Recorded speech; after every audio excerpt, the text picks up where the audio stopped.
Hi everyone, and welcome to today's webinar on teaching organic farming and gardening. So we are really excited to welcome a sold-out audience of 100 educators from around the U.S.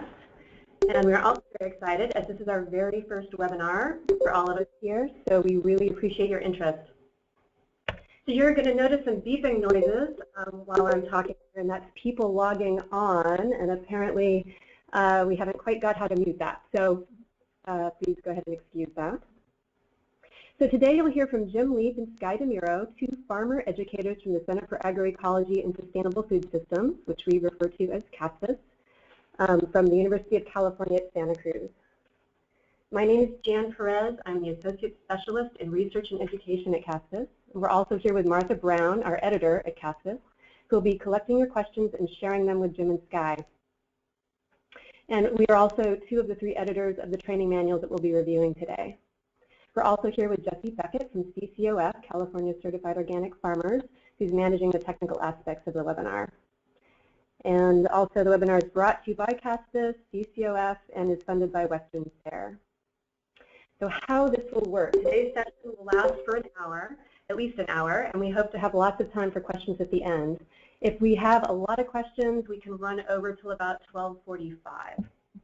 So we'll see how that goes. And before we get started, I want to orient you to the technology that we're using today. If you can hear my voice, that's good. You should also be able to see the presentation at this point. There's a picture in the lower corner of a farmer on a tractor and folks following him, and a sign that says, "Can you hear us?" Or if you can't hear us, and see if you're having technical issues.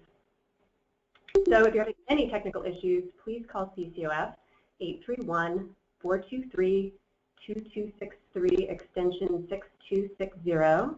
This number is also listed on your confirmation email and the reminder email sent yesterday. So on your screen, you should be able to see both the presentation slide, and on the right hand of the webinar window, you'll see a section called Chat, and this is where you can send in your questions. So select sending your questions to the organizer, and we will save your questions for the end. As a note, we'll be sending you a link to the recording of this webinar in a couple days. So finally, before we get started, I'm going to just share a bit about our presenters. Jim Leaf has more than 40 years of experience as an organic farmer and educator, working throughout California's Central Coast region as an instructor and farmer mentor, as well as running the organic research sites at the USDA's Experiment Station in Salinas, California. He was awarded the Pedro Illick Outstanding Educator Award by the Small Farm Center in California in 2007.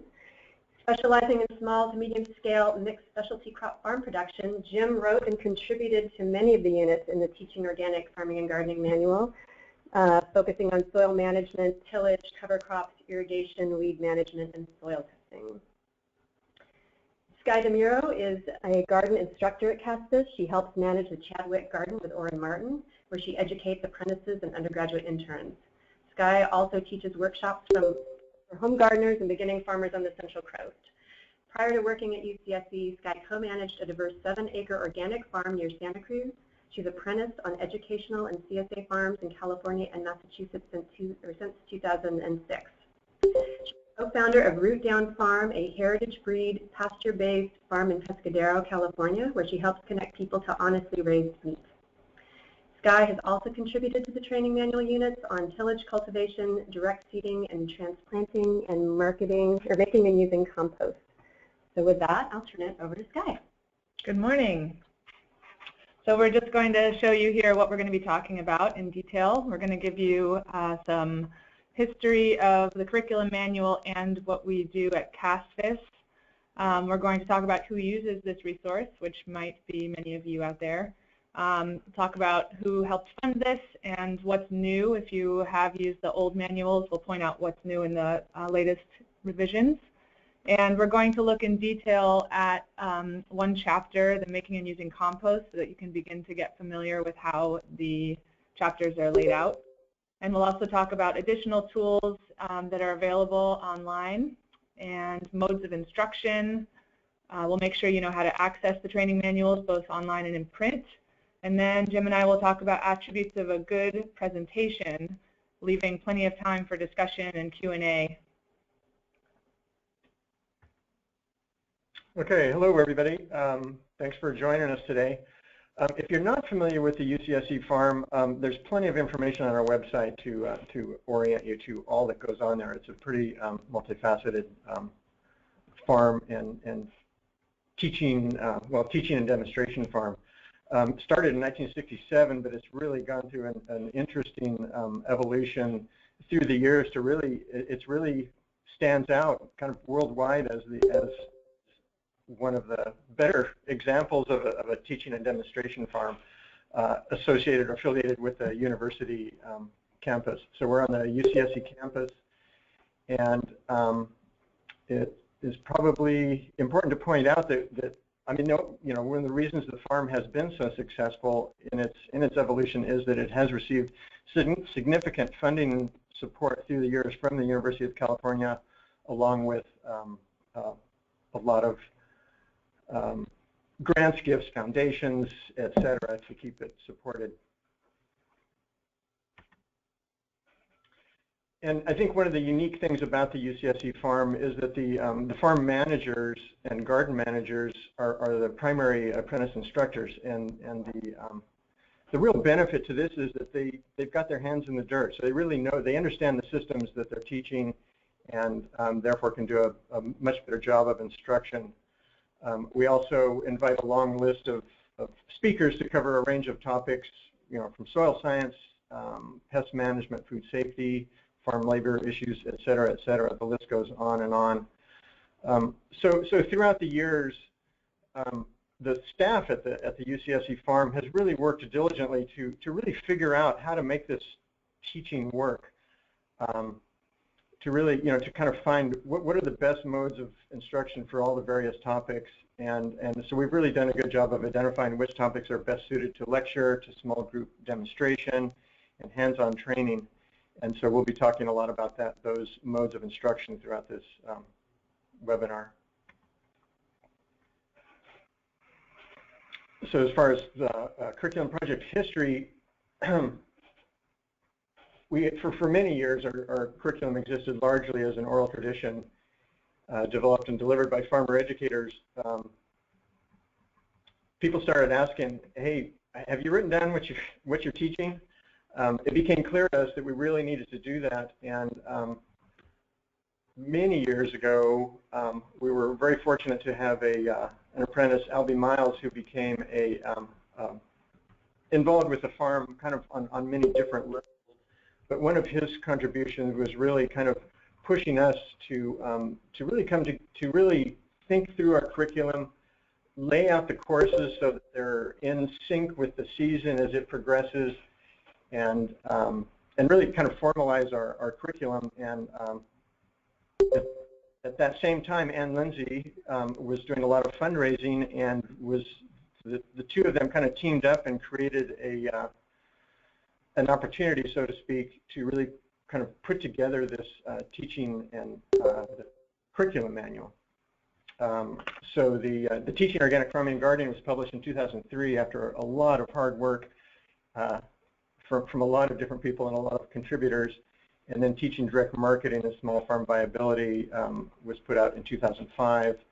And what we're going to really be focusing on today is the fact that we have just recently revised both manuals, and so this is kind of our rollout.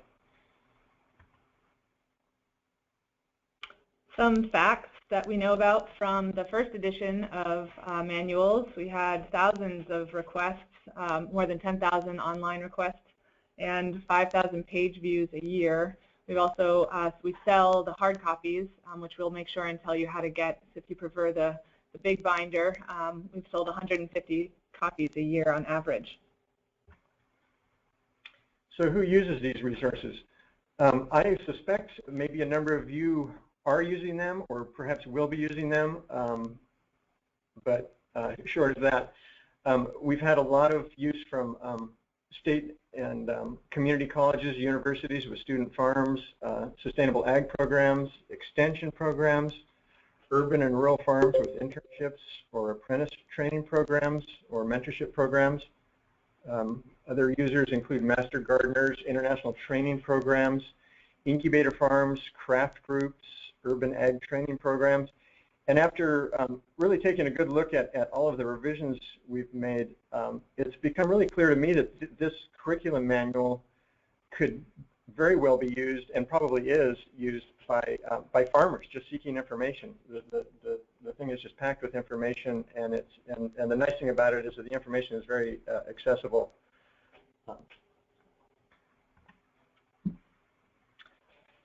So at the UCSC farm, our training manuals are primarily used with our apprenticeship. We have 39 apprentices who come and study for 6 months.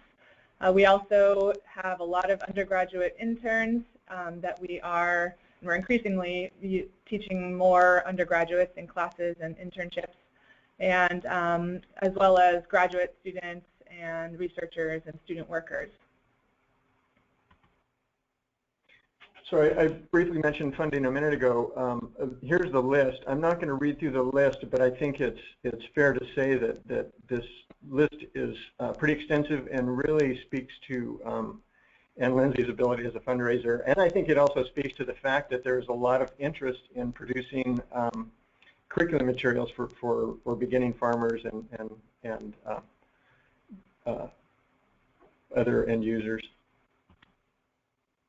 All right, so what's new? If you are familiar with the old version, in the main manual, Teaching Organic Farming and Gardening, Resources for Instructors, we've updated all of the units with new narratives and appendices, and as you know, a lot of information is chalked into those appendices. The core curriculum units have been most amended, and online there's also been added PowerPoint and instructional videos, which are really cool, and we'll show you a sample of later in this presentation. And then in our second manual, which is Teaching Direct Marketing and Small Farm Viability, we've again updated all units and added a few new units entirely, including food safety, marketing, and farm employees and alternative models for interns. So definitely check those out. All right, and so how do you use this resource?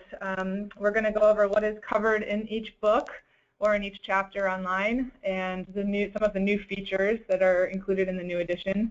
We'll also go over how these resources are organized, and if you are looking to get them online, they can be found at our website, which is casfs.ucsc.edu, and then click on About, and then Publications, and you'll see the covers of the manuals and links from that page. And all of the chapters can be downloaded independently, and or you can download the entire thing. And on that web page is also how to order the print copy if you'd like to buy an entire copy.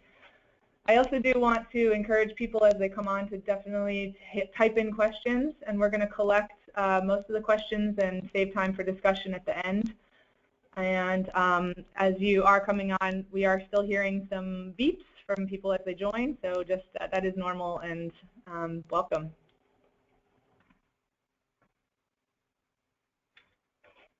Got to get my glasses on here. Okay, so here's the topic list for the main curriculum manual. We've got managing soil fertility, garden and field tillage and cultivation, propagating crops from seed and greenhouse management, transplanting and direct seeding, irrigation principles and practices, selecting and using cover crops, making and using compost, managing arthropod pests, managing plant pathogens, managing weeds, and reading and interpreting soil test reports.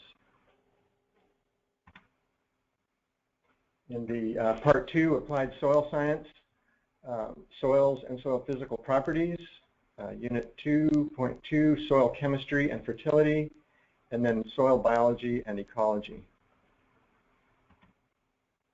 And then under Social and Environmental Issues in Agriculture, we've got social and environmental, sorry about that, we've got Development of U.S. Agriculture and the Food System, Social Issues of Current U.S. Agriculture, Environmental Issues in Modern Agriculture, and Sustainable Agriculture and Sustainable Food Systems. And this is a brief overview of the second manual, Teaching Direct Marketing and Small Farm Viability. I'm not going to read all of this, but again, it is all available on our website, and we go over CSAs and small farm planning, as well as food safety, land tenure. Is a lot of really great information in here. And in both of these manuals, there is information on both farm scale and garden scale production, which is one of the, I think, unique qualities of the UCSC farm, the CASFS farm. So now I want to show you a sample of a unit. So this is making and using compost. It's 45 pages long, and it online includes a PowerPoint slideshow. And each of the units are laid out similarly. So you'll see there's a title page. This is the print version. Where there's an introduction, and then it goes into lectures and demonstrations. So let's take a look at this in detail. And again, feel free to type in your questions. So each introduction of each chapter, so it goes over the unit overview of what we're trying to accomplish in this demonstration or lecture. So for instance, in this one, using compost, high-quality compost is one of the essential organic matter inputs, along with green manures, used to manage soil health in organic farming and gardening systems. In this unit, students will learn the fundamental concepts and practices used to produce quality compost with aerobic, high-temperature composting techniques with a focus on garden-scale practices. So that just gives you an overview of what is in each chapter if you're leafing through.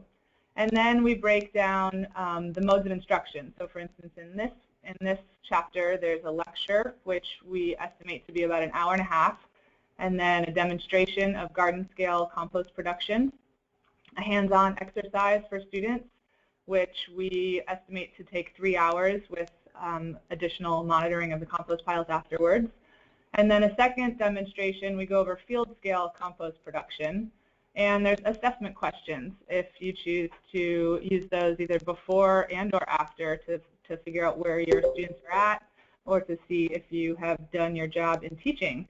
And then we also have put in each chapter the learning objectives. So what are we trying to teach here? So for instance, in this one it says we want to teach the concept that the benefits of aerobic hot composting and the benefits of compost in soil, for instance, and specific skills. So we've really tried to lay out exactly what each chapter is trying to do.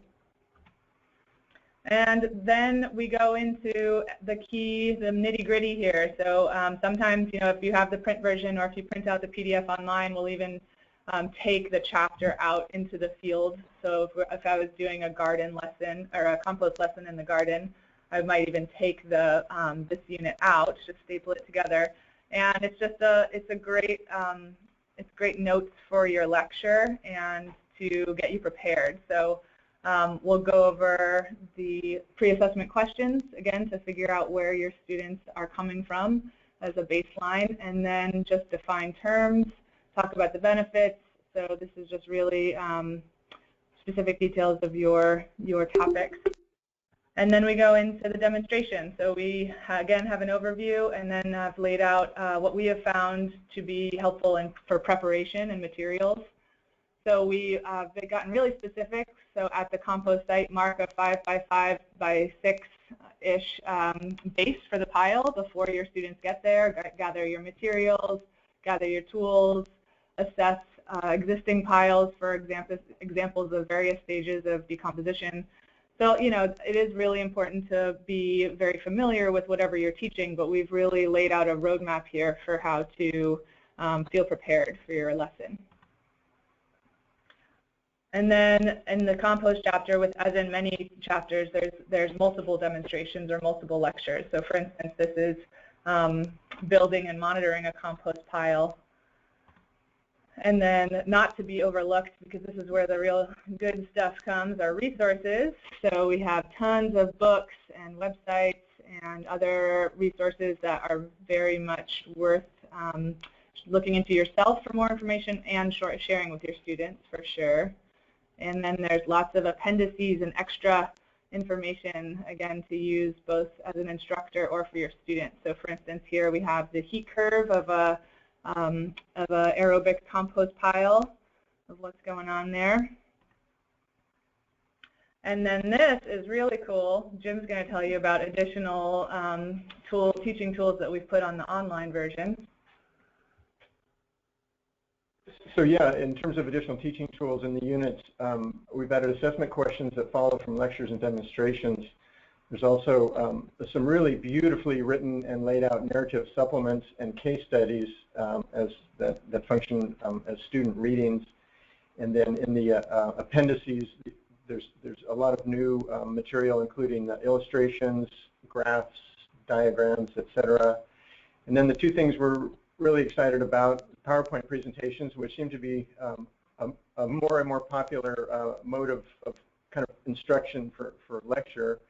And then also something else we're very excited about is instructional videos, and we'll actually show you an example of one of those in just a minute. But I want to back up just a minute. When I was talking about the history, I mentioned Albie Miles as being instrumental, and I mentioned Ann Lindsay as being instrumental in terms of funding. Looking at all the previous slides here of all of the beautiful text, we definitely have to mention Martha Brown, because she's the one that really put this all together. So it was really a huge team effort, but just wanted to make sure we got that acknowledgement in. So this is an example of the PowerPoint presentations in the Making and Using Compost chapter online, again at the CASFS.ucsc.edu. So this is something that is downloadable if you are giving a lecture. And here's just a still from the PowerPoint presentation with images, because as you know, if you have used the binders, so much text can be a little overwhelming. So PowerPoint is a great way to add in some photos and just speak to different learning styles. And again, we also have a farm scale compost production PowerPoint. We do have a great case study about a farm here in California that is building farm scale certified organic compost. And so we just have information on some of the things that are necessary for going down that route. Again, these are all from the PowerPoints that are available downloadable online. And this is what the online page looks like. So if you are taking that route and you get to casfs.ucsc.edu and then go to About and Publications, you'll see each of the chapters by unit. So for instance, Unit 1.9, Managing Plant Pathogens, and there's a PowerPoint you see there. And then Unit 1.10, Managing Weeds, there's a PDF download of the chapter as well as video, which we will show you.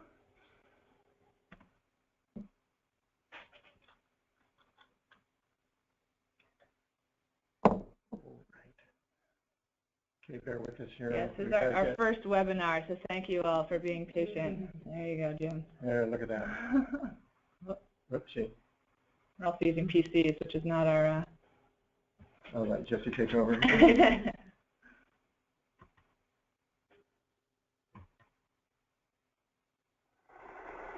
So once we finished our bed top hoeing, the next step in our process is to use our 3-bar cultivator that runs behind the tractor. And this would be the basic cultivation system that any row crop operation should have.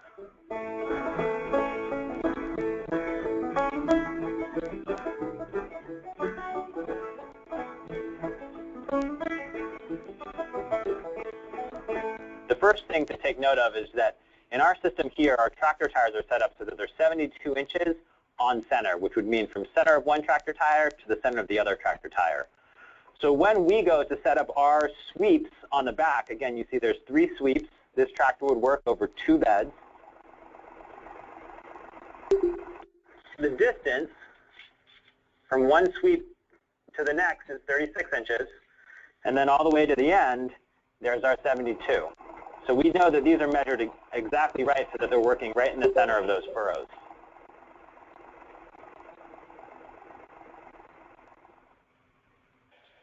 Okay, so that was a great example. That was a very small excerpt from a 17-minute video we did on managing weeds in small-scale organic farming systems.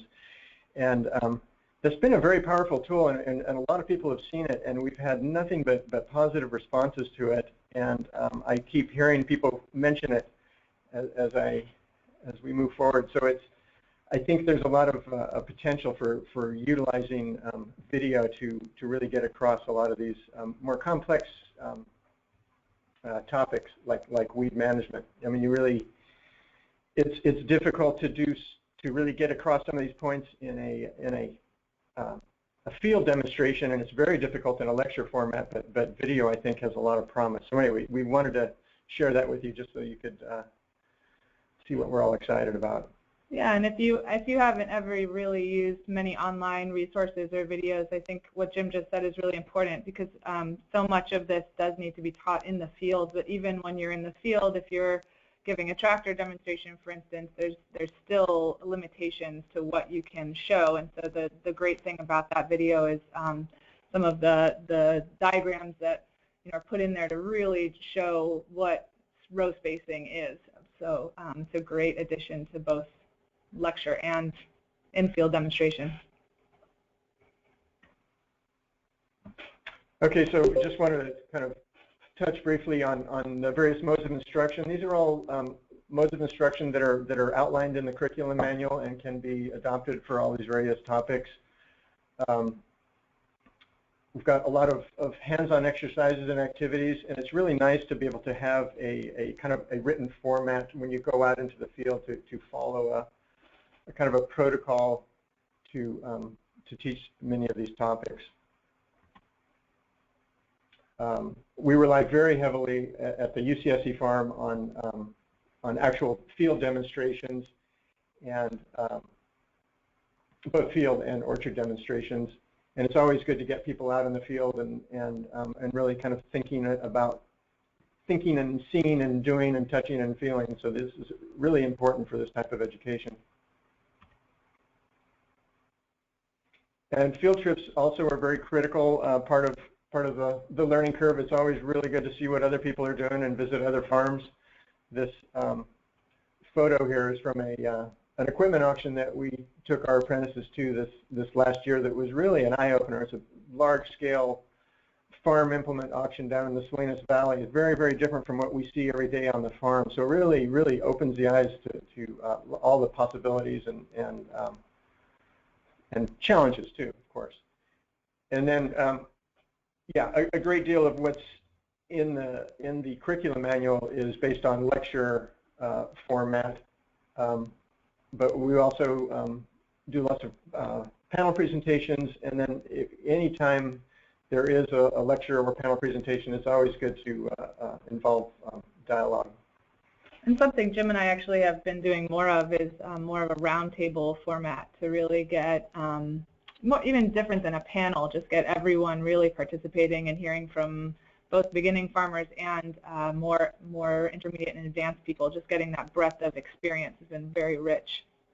And I found kind of along the same lines the roundtable, or even we can call it peer-to-peer, where if we're doing a course on say flower production, it's really nice to be able to bring in flower growers and have them present on the topic, and it really opens up the learning opportunity, because people really, especially beginning farmers, can really relate better to hearing the information coming from someone who is actually engaged in it and trying to do it for a living, and it's a much more powerful learning tool.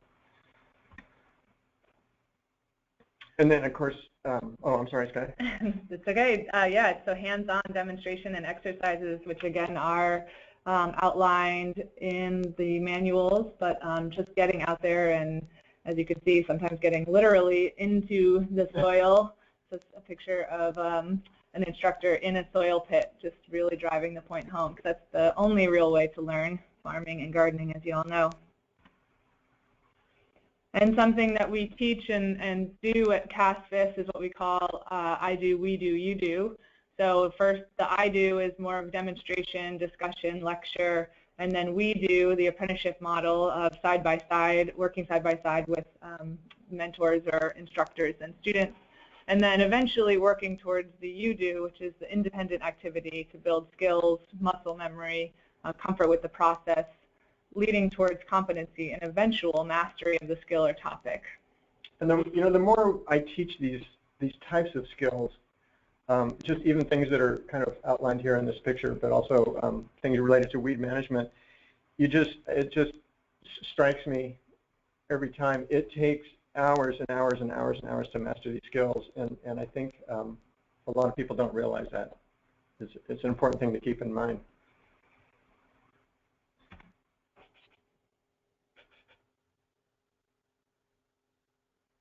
Okay, so just kind of wanted to cover some basic principles basic principles that guide instruction at the CASFS farm. I think all these principles kind of help CASFS really stand out as a leader in this field of experiential ag and garden-based education.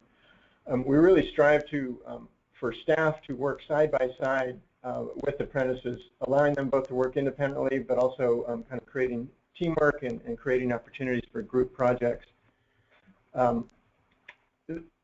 It can be very challenging, but it's really important as well in a kind of a teaching setting to create opportunity for responsibility and ownership. I think that's probably one of our biggest challenges, is to really kind of hand off the responsibility to the student.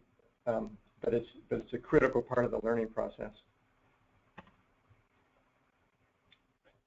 So one of our primary goals really is student engagement and capacity building, and like I said earlier, it's really involves a lot of repetition and just doing things over and over again, and just really perfecting the skill and getting good at it.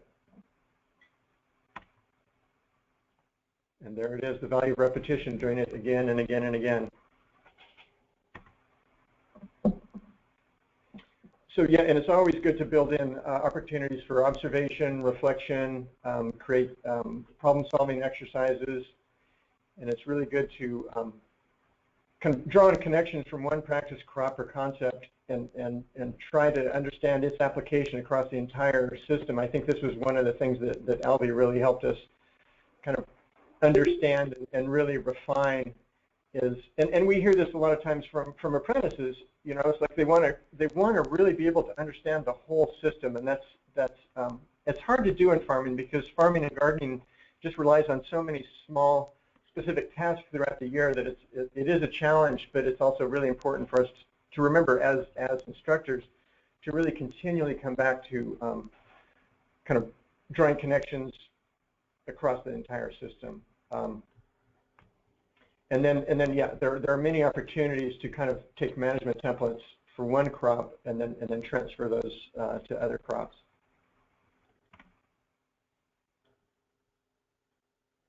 So that you know how to access all the new editions, they are all both manuals are available for free online. And if you do prefer the hard copy, we can sell it to you for $40 for the teaching direct marketing and $60 for teaching organic farming. So again, that website is casfs.ucsc.edu. Then click on About and click on Publications. And that's also where you access all of the PowerPoints and the videos. So definitely peruse those. And here's that cover page that you'll get to one more time just to familiarize yourself with the units. And you'll see you can download them by chapter. Okay, and we definitely we're getting close to the end here, but we definitely wanted to just kind of cover really what it means to do a presentation. We think this is really important, and I think these are, we just kind of laid out some basic concepts here or definitions for, you know, what defines a good presentation. Definitely the instructor has to be passionate about the topic. I think that's absolutely critical. But I think along with that, the instructor has to be experienced and familiar with the topic. I think it's impossible, from my perspective, to teach any of these topics in this curriculum manual without a significant prior field experience and hands-on experience with the topic. Otherwise, the students might as well just read the curriculum manual by themselves, right? I mean, it's really important for the instructor to be familiar and experienced with the topic. And then it's also one of the things we've learned over time is that it's critical to be aware of all of the different learning styles that people are accustomed to or familiar with or you know, or that they prefer. So an instructor really needs to be sensitive to those different learning styles and try to incorporate to the best of their abilities as many different learning styles within a lecture or teaching format as possible.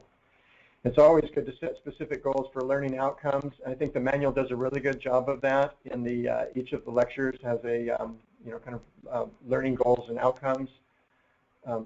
Obviously, you need to be well organized, and I think the curriculum manual goes a long way in assisting instructors with that organization process. In fact, that's what I probably appreciated about it most. If I'm doing a lecture, it's really helpful to preview the lecture as it's laid out in the manual, just because all of these modules have been so well thought out in terms of their organization and kind of, you know, the step-by-step. And then it's good to be mindful of the needs of the students. Yeah, and maybe just a little more on learning styles. Oren and I do a lot of co-teaching, and one thing we do is bring visual aids or posters out into the field. So for instance, if we're doing a class on fruit tree pruning, I'll bring a large, you know, one of those paper poster boards that has diagrams or other topics like the fruit tree cycle of growth, just for people to get visual, for people who do learn better with seeing something, just to mix it up is helpful. And then kind of continuing on, kind of some basic guidelines for instructors, and I think I still, as many presentations as I've given, I still kind of rely on this list every time I give a presentation to kind of remind myself of what I need to do.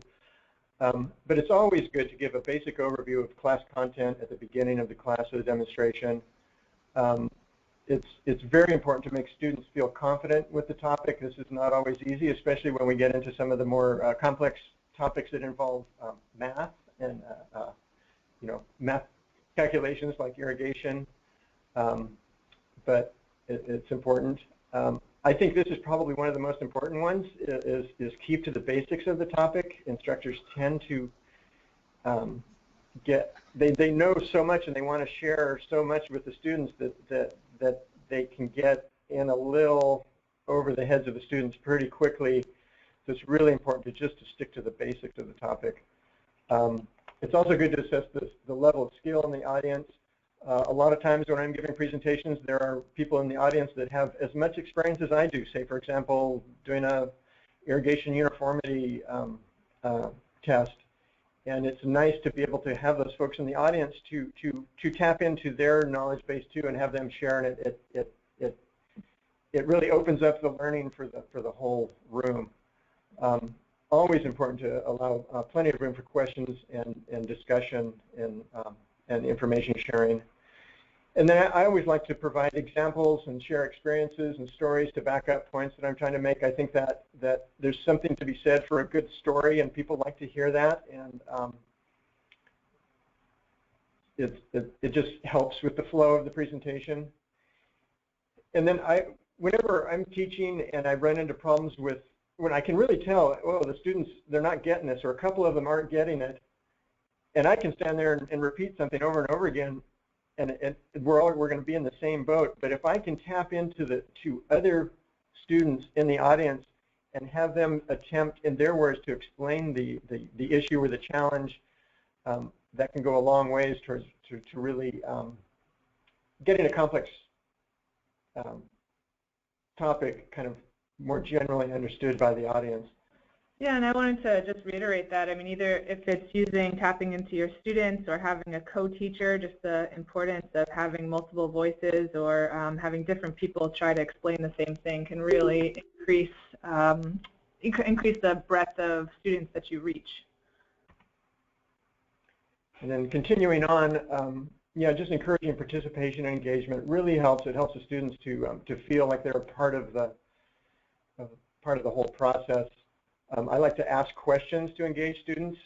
A lot of times I will take a lecture outline at the beginning of the lecture if I feel I have enough time, and I'll actually pose questions and try to allow the students on their own to come up with the lecture outline, and a lot of times they do it, and a lot of times they'll do even a better job, or they'll add things that I never even thought of. So it's really important, I think, to get student engagement, to have them really think through the topic with you. So kind of along those lines, just shifting the knowledge base from the teacher to the students, I think, is a really important step. Because we're their teachers, we're just kind of guiding the process, and sure, we have a lot to share, but so do the students. And the more engaged they are, I think the better they're going to learn. And then I like to provide detailed handouts at the end of the class, because I found in my experience that if they've got handouts, it's very distracting, and they're going to be flipping through them and trying to follow. So that's one of my little rules. And then again, I think we mentioned this kind of the notion of teaching to different learning styles is really important. And it seems to me that students lately have been really much more open to PowerPoint presentations than they were, like, 5, 6 years ago. So I think PowerPoint is a good, can be a good platform for teaching. And I always, definitely check in with students with eye contact. Just make sure everybody's kind of with you, and you can kind of read people's faces and find out if they're confused, or if they're following you, or if it's all making sense, or if light bulbs are going off. And definitely, speaking of light bulbs going off, I've definitely noticed recently when we've done field demonstrations for the public, as opposed to a lecture format for the public, on a topic, say, for example, like tillage or weed management, you really, in a field demo setting, you really see the light bulbs going off, where you don't see that so much in a lecture setting. And then, just make sure that the students are with you, right, that they're following along. You don't want to kind of leave somebody hanging or behind. Maybe one more thing about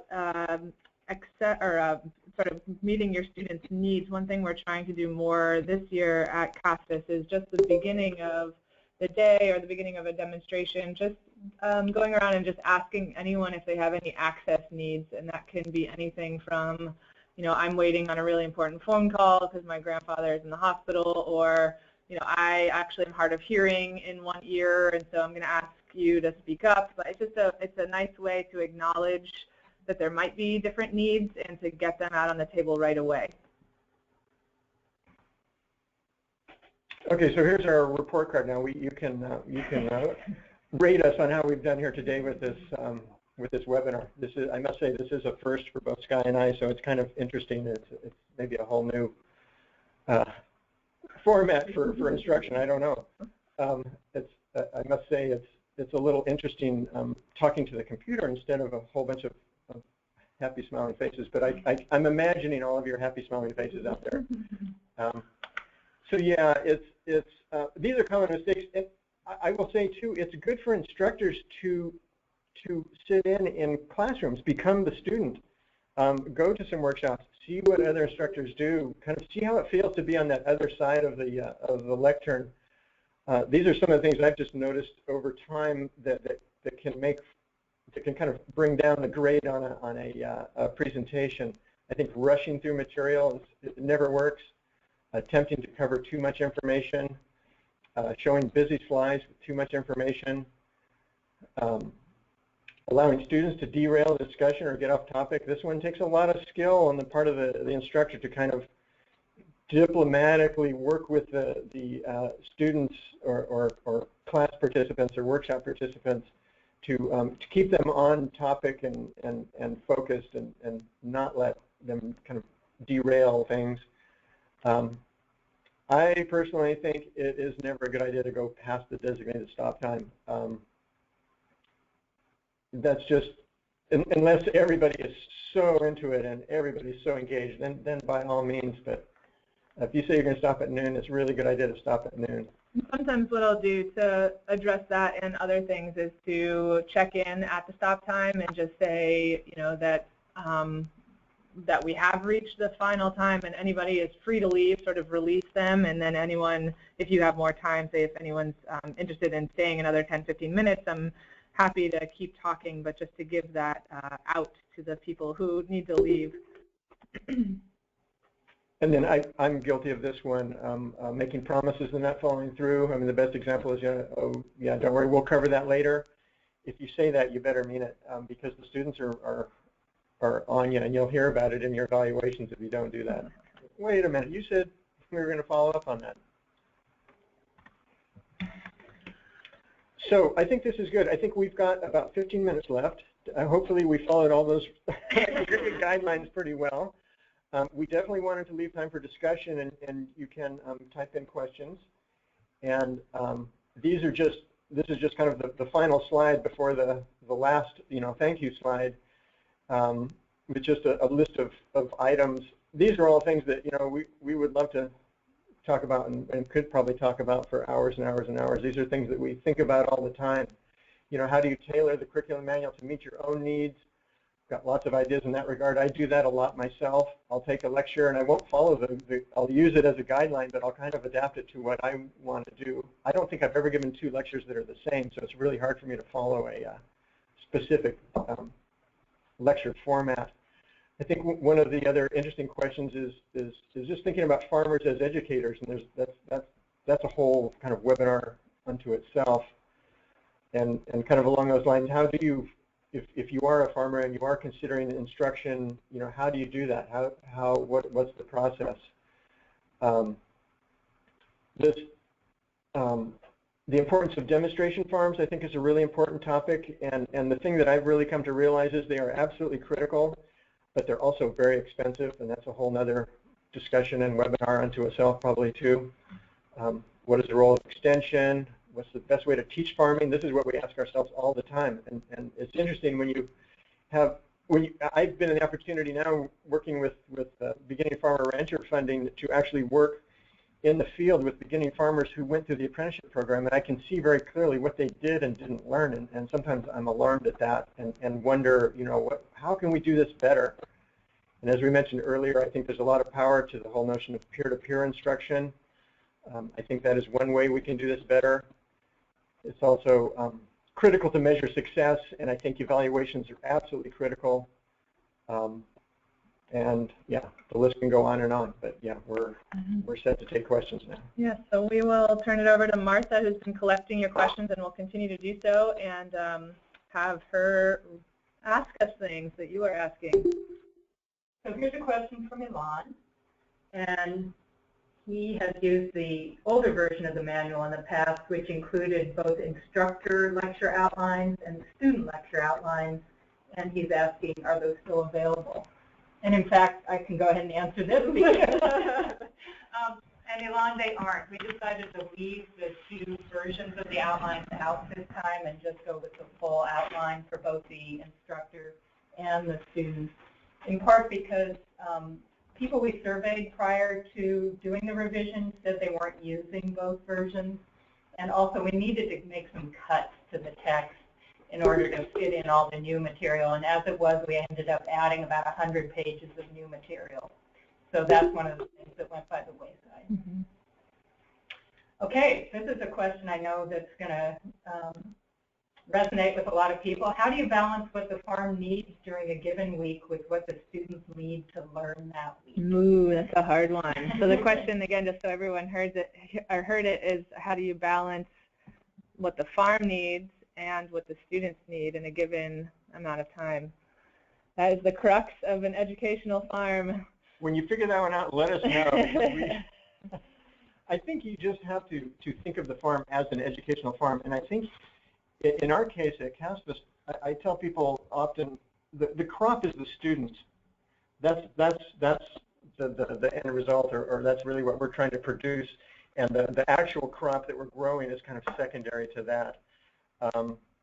But it creates a wonderful kind of learning opportunity, right? When you actually have to go out and harvest the crop and sell it, and yeah, I don't think on a teaching farm there's any simple answer to that question. Yeah, definitely not. I think having some regularity to your schedule for the week can be helpful. If you for instance, if you do have 1 or 2 specific harvests and marketing days a week, and then you can really identify a certain block of time or a certain day that's spent more both working in the garden or for demonstrations, and just trying to just keep that running list of everything. I mean, that's the answer is in the question, which is balance, and just constantly trying to find that balance between getting things done and taking the time out to stop and pull everyone together. We also do have sort of like teaching assistants with our second-year apprentices, and sometimes multiple staff in site, so that we can have different small groups of learners at the same time. Maybe some are doing something a little more hands-on, and some are doing something a little more like learning. But yeah, it's a tricky one.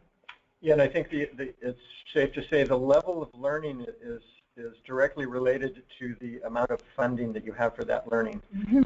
If you're relying 100% on produce income, you're just going to fund the farm. If you want to add in learning opportunities, that funding has to come from somewhere else. Okay, so Nora's asking, over time, are you sensing speaker burnout? Are you having growers or other speakers or panel members decline an invitation to come and share? And also, are they volunteering their time, or do you compensate them somehow? So we do have some speakers that have come for years and years, and some of them definitely look forward to it every year. We also do have, every year, we have some new speakers, and we're constantly sort of tweaking our curriculum and our speakers as we hear about, new people come into our circle, or as we expand what we're teaching.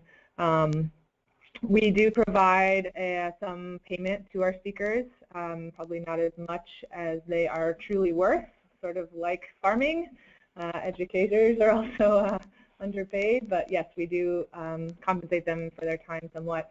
And then we also do offer sort of after hour, or we encourage, I should say, we encourage our students to sort of self-organize after hours, like at, so our program is a residential program, so the students actually live together, but we encourage them to invite speakers in an evening or over dinner, over lunch for more, or peer-to-peer learning, just one thing of whenever you can get a group of beginning farmers or anyone together. I mean, there's just so many resources in the room, and I think that's also a way, I think a huge benefit of the CASFS program, but also just a way to keep everything really fresh, is that we have all of these new people every year with new energy and new skills to share. So I don't think we've seen too many people who have really burned out and dropped away. I don't think that's not one of our problems.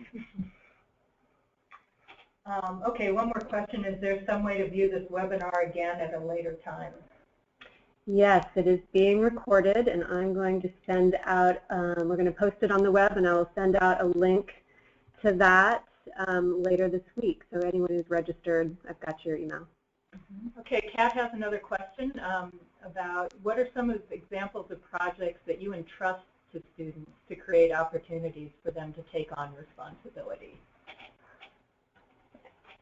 I will say this very quickly. Farmers and gardeners, generally speaking, are very protective of, and they want things done really well, and it's really hard to entrust beginners with a lot of different things, and it does take a certain level of kind of letting go.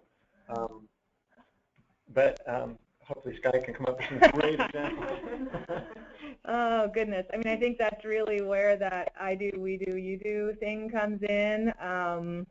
And yeah, you can't just totally give away the reins. That wouldn't be really the best way to teach, but identifying how you can demonstrate something and do side by side, and then just, it depends on the student, and every student's going to be different, but when you can really see that that person has gotten it, to let them go with it, and be, like Jim said, sort of let go of your idea of perfection. I think myself as a farmer or a gardener, I am kind of a perfectionist and OCD, and I also have to balance that with my teaching side, which is recognizing that all of us learn from not even just making mistakes, but with experimenting.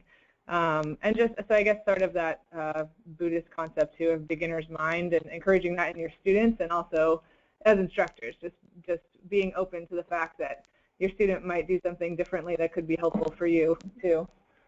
But really all aspects, honestly, from planting, tillage, planting, cultivating, harvesting. Our students manage the propagation, or pretty much on a day-to-day basis manage the propagation. Great, we have a message from Christoph, who's another instructor at CASFS. Do you want to read that, Jim? Oh, Christoph says project responsibilities via irrigation, propagation, greenhouse, and marketing services. Thanks, Christoph, for that reminder. So we have identified some areas where we can give a lot of ownership to our students, what we call sub-rotations. So as they're in a specific site, a couple people are pulled out for a month, and they really focus on either irrigation, or in the greenhouses, propagation, or on marketing, and they'll get sort of like an intensive in that zone and can take on more responsibility, and then they'll pop back into the farming or gardening crew, and that's a good way because there's just so much to teach. I mean, especially when you have someone for one season, as you all know. So it's a way, obviously you can't go that deep in 4 weeks, but it's a way to not take away your whole crew, but to have these small groups like I referred to before, and have like 3 or 4 people just really go focus for a good part of every day on irrigation, for instance. Yeah, thanks, Christoph. That helps quite a bit. And there are some things that unfortunately are very hard to do and require one-on-one, and probably the best example I can think of is tractor operation. Where it would take one-on-one, it would take some land that you don't really care about, and it would take a tractor maybe you don't care about so much, and a whole bunch of time and practice. And so there are some topics within this career path that are not so easy to really hand over to students. And the CASFS farm now is how many years old?